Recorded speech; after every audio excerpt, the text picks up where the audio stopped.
Do you ever struggle with self-acceptance? Or have you ever caught yourself sabotaging your own dreams? Do feelings of inadequacy creep in from time to time, or inferiority when you compare yourself to others?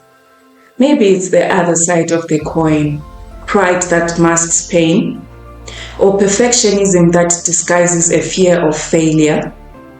Or maybe it's people-pleasing that looks like kindness.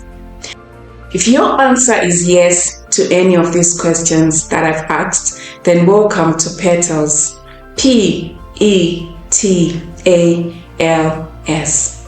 Pathways to E, elevation. Pathways to T, transformation. Pathways to A, self-awareness. Pathways to L, liberation. And pathways to self-love. My name is Moblessing Chaiva and I am your host. So Petals is more than a podcast. It is a movement of reflection and renewal. Petals is a safe space where we explore the universal journey of healing, of self-transformation, of self-acceptance. Petals is where we learn how to bloom boldly into who we are always meant to be.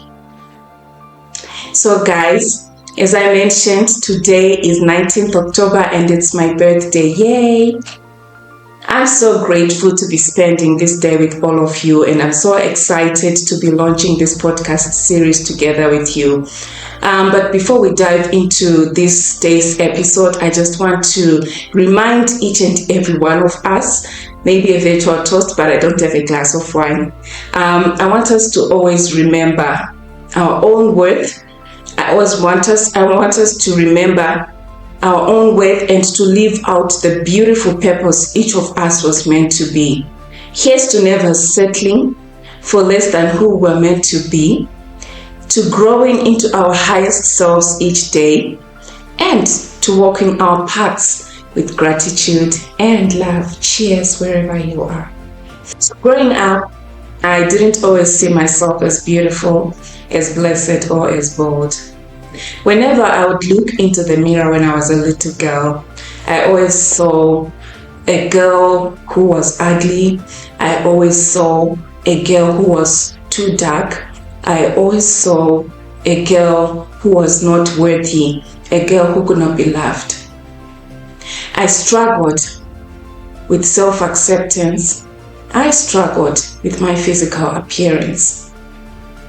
You see, I have a strong resemblance to my father, and I also have two sisters who have a strong resemblance to my mom. And my mom is light-skinned, and so my sisters are light-skinned. And so by comparison, and by society's standards, they were considered more beautiful than me.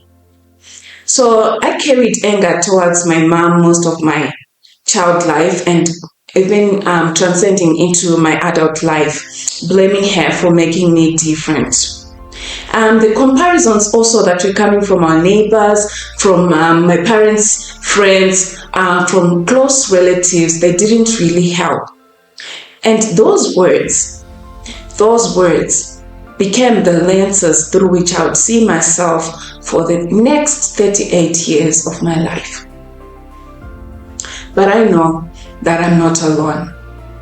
Many of us, we carry stories like these. Stories of being compared, stories of being overlooked, stories of being defined by someone else's measure of beauty, of worth, or of success.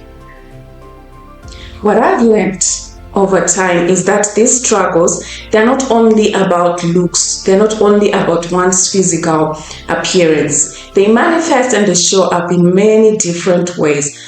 For instance, self-sabotage that keeps you from chasing your own dreams. Inadequacy that whispers, you are not enough. Pride that hides pain. Perfectionism that paralyzes progress. Perfectionism that disguises fear of failure. People pleasing that drains your boundaries. Independence that resists receiving help. And in the inferiority that makes you shrink back whenever you should step forward. Often, I've also learned that these struggles, they are rooted in one thing: the narratives that we've had early in our lives. Narratives that come from our families, narratives that come from our cultures, narratives that come even from the societies that we live within. But here's the truth: words are never just words. Words are seeds. Words carry power. And they have the power to build, and they have the power to destroy. In my next episode, we're going to unfold the weight of words, and I'm going to delve deeper into how the words and the comparisons that I was receiving against my sisters affected me, not just as a young girl, but also well into my adult life. We are going to explore how early narratives shape our image and how they can either hold us captive or set us free. Until then, I'd like to invite you to reflect on this question: what are the earliest words spoken over you? And how are they still shaping the way that you see yourself today? Thank you for listening to Petals. Remember, your journey matters, your voice is powerful, and your petals are still unfolding. If this episode spoke to you, share it with someone who needs a reminder of their worth. Until next time, keep blooming boldly and beautifully. Bye.